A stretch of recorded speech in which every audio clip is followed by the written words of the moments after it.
Hey everybody, what's up? Hello everyone. It's been a minute. How is everybody? Just taking a few minutes. Hey everyone, thanks for joining. Earlier today, someone asked me for a COVID update and for us to kind of talk about what's happening with stimulus checks and relief and stuff like that. And so I said, yeah, let's do it. I'm happy to hop on Instagram Live tonight and answer your questions around COVID relief and stuff like that. I've also had a lot of people saying, when are you going to do your cooking Q&A? And I figured I'd do it now. You know, a lot of you have been wondering like why I stopped doing my cooking Instagrams. And frankly, it's because I haven't been doing as much cooking. And when I am, it's like, you know, like sad, like rice and beans. I mean, that's not sad per se, but it's not necessarily the most entertaining thing in the world to watch. It's just like things are slow and boiling. But anyways, I wanted to hop on and give you guys an update on COVID and stimulus checks and like what's going on and why is no one helping. And I want us to talk about like what the state of play of things are right now, what you can do, etc. So that's what I'm going to be doing tonight. I'm also going to try to be taking some of these questions while I am making a meal. So I have kind of a salmon cream pasta situation that actually shouldn't take super long to make. So I'm just going to be doing most of my prep work except mincing the garlic. I did that ahead of time because that takes a long time. But yeah, feel free to pop in with your questions. Let me see what you've got here. And let me see what some of your questions are. And actually, you know what I'll do is that I'll start off, before going to questions, I'll just start off on the state of play and how things are going with the Senate and just with COVID and are we going to get stimulus checks, what's going to happen, etc. So here's the deal. Everyone's talking about all this fighting going on in DC, and honestly, to a certain extent, who cares about the fighting when the point of the whole situation and the end result of all this fighting is that people aren't getting what they need, right? So here's the deal. There's a couple of moving parts, and as you know, we go back to Schoolhouse Rock in order for a bill to become a law, which is what we need to do to get COVID relief in order to pass a stimulus. And for that $1,200 check last time, we needed to pass a law for that, right? Because not every form of relief, you know, people may say, oh, that's such a basic thing to say, but not every form of relief actually requires passing a law, right? That's our whole argument to Joe Biden is that you don't actually need Republican senators to vote for student loan relief, for example. He could cancel student millions and probably billions, frankly, billions of dollars of student loan debt with a strike of his pen, with an executive order.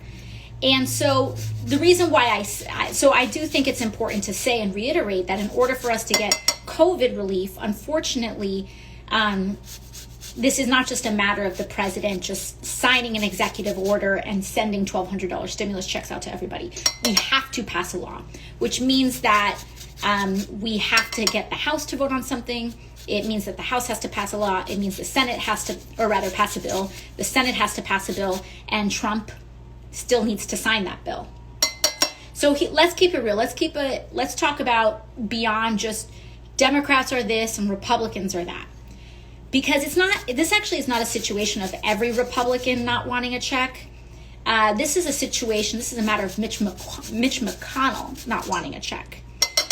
Mitch McConnell does not want to cut checks. And what the big holdup is, and even with many Republicans who are open to voting for a check, the problem is that they want something in exchange, right? And the thing that they want, that Republicans are asking for in exchange, is something known as corporate liability protections. What's that? Corporate immunity. And what do corporations want immunity for? A lot of corporations want complete immunity from their workers suing them for putting them in dangerous COVID conditions. So what Mitch McConnell is asking for is, and what he originally has demanded is, I want corporations, major corporations like the Amazons of the world that are, whose warehouses we've been hearing, Amazon workers have been kind of coming forward and saying that COVID protections are not as present, that people are packed in much closer than 6 feet, that we don't know when someone gets tested positive in a facility, and they don't really tell us a lot. And so I may have been exposed to COVID, but then I don't know if I should get a test or not because no one's told me anything. Those are worker protections. And or when a company tries to cram a bunch of people in physical space together but doesn't provide masks or doesn't provide adequate protections that are in line with CDC guidelines. So what Mitch McConnell said is that we want to give big corporations total immunity for 5 years from COVID-related lawsuits. Now, if we do that, if we accept that for a one-time $1,200 check or a super short expansion of unemployment insurance, the deal is that you're going to end up behind, because you may get one $1,200 check on one hand, but you may also get a multi-million-dollar hospital bill with no recourse and no ability to protect yourself from a negligent corporation or employer. And so that's not worth it, right?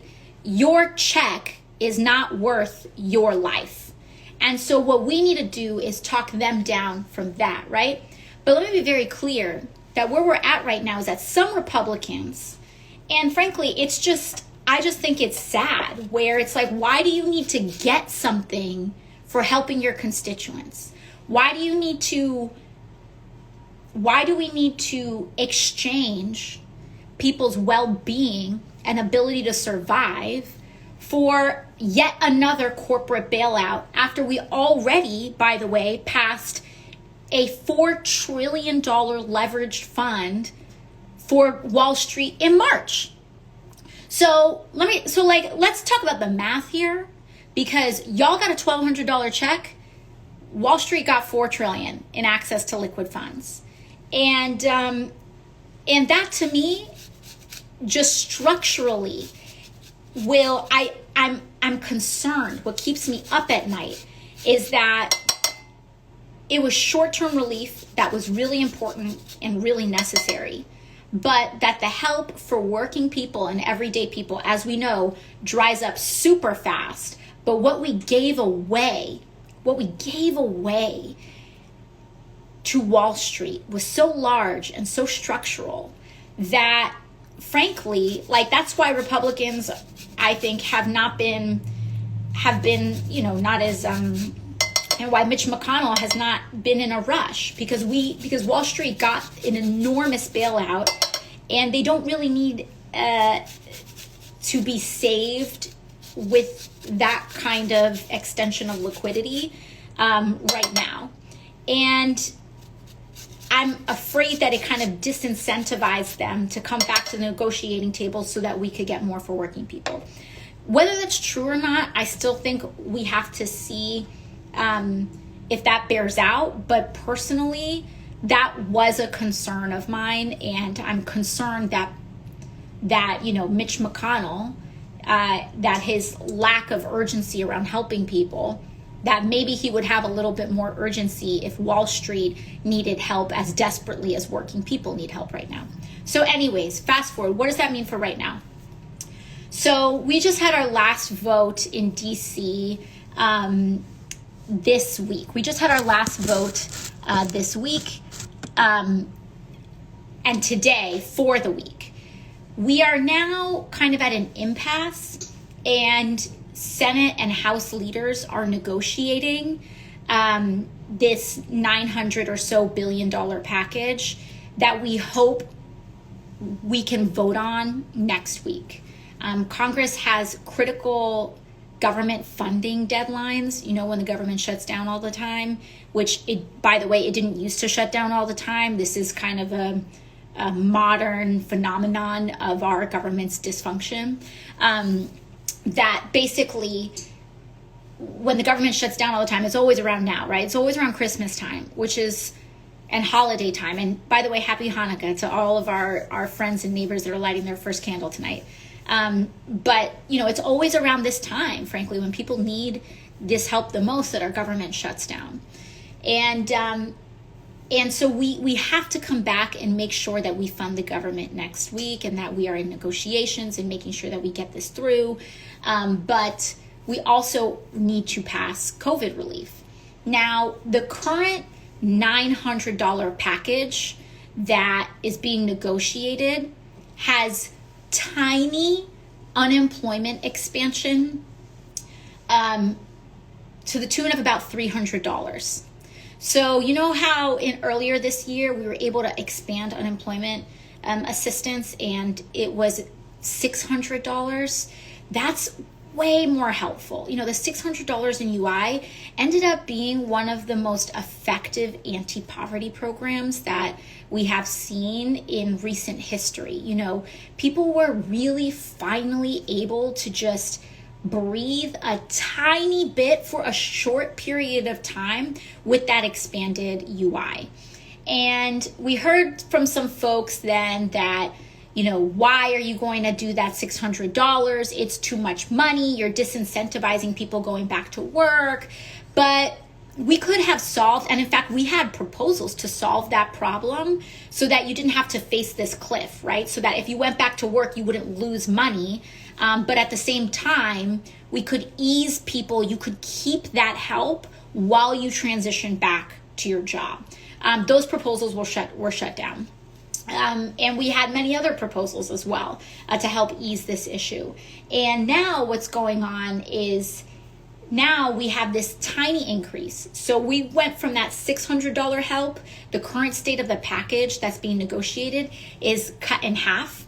So instead of $600 in unemployment, they're now looking at $300 in unemployment and no stimulus check. Is that enough? Is that enough for you? Is that enough for your friends? Is that enough for your family? Is that enough for the people that you know who are struggling right now? $300 UI and no check? Is that enough? I don't think so. I don't think that's enough. Not only that, but it's also as though Mitch McConnell and all of these folks aren't taking any responsibility for the fact that they allowed unemployment to expire in August. They're not taking any responsibility for the fact that they messed up, that they hurt people back in August. And so when those unemployment protections expired in August, you then had people who were able to, with that little bit of help, able to make their rent, able to, buy some groceries, able to help their kids. When that expired in August, now you have the clock ticking because there's no help in September, October, November. And by the way, that was at the beginning of August too. November and now December, 4 months later.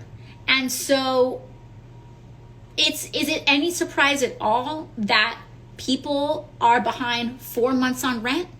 And that is completely normal? It's not normal, but it is very common, I should say, that people are 4-5 months behind plus on rent. Oh, and by the way, if you were experiencing issues with unemployment before the pandemic, or if you were struggling with your rent before the pandemic, we're acting as though you're in a different situation, right? As though you're not in this boat with us, as though if you were struggling with your bills before the pandemic started, that the pandemic doesn't affect you at all, right? That you are responsible for this, which is also wrong. which is also completely wrong and false. And the fact that so many people are disqualified from help because they were struggling shortly before the pandemic started or struggling before the pandemic started is just a complete rejection of reality.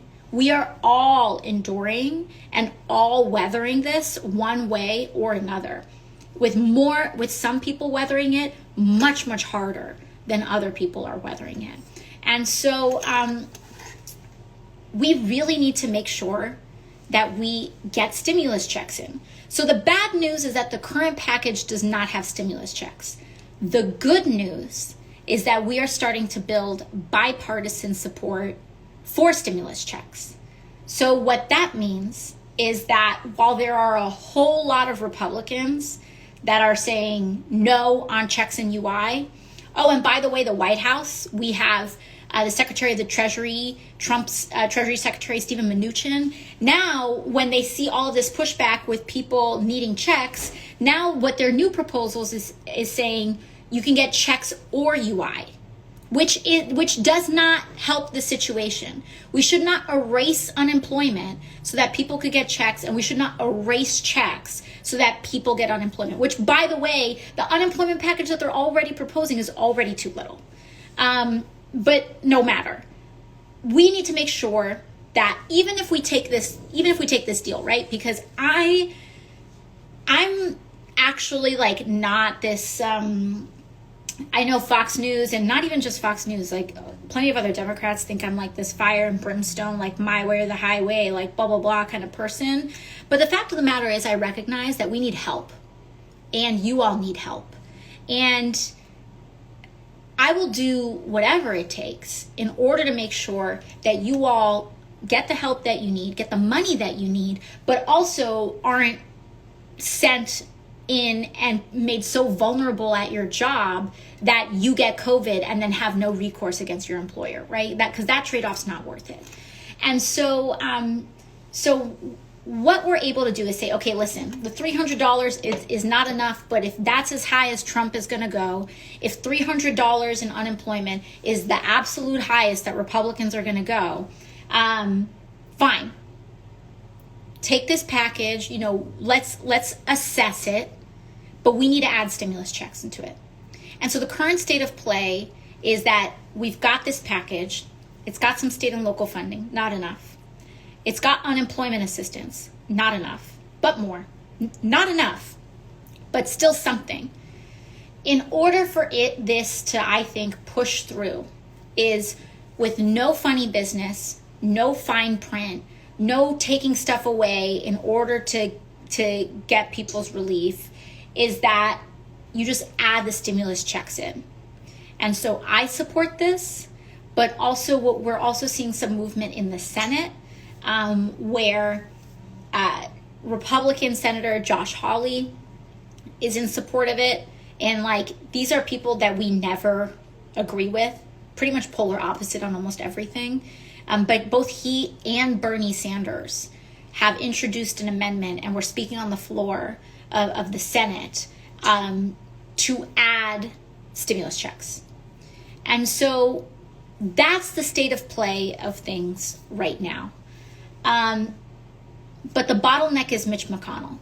The bottleneck is Mitch McConnell, and what we're also seeing is Steven Mnuchin with this proposal of exchanging one UI for another.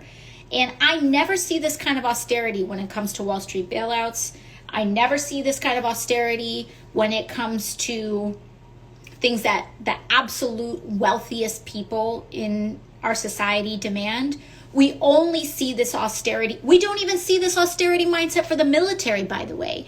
We are voting right now and have voted this year in committees and on the floor in advancing a $740 billion defense bill. Republicans have no problem with a $740 billion defense bill. Wave that baby through, but COVID checks? Let's rein it back. Unemployment?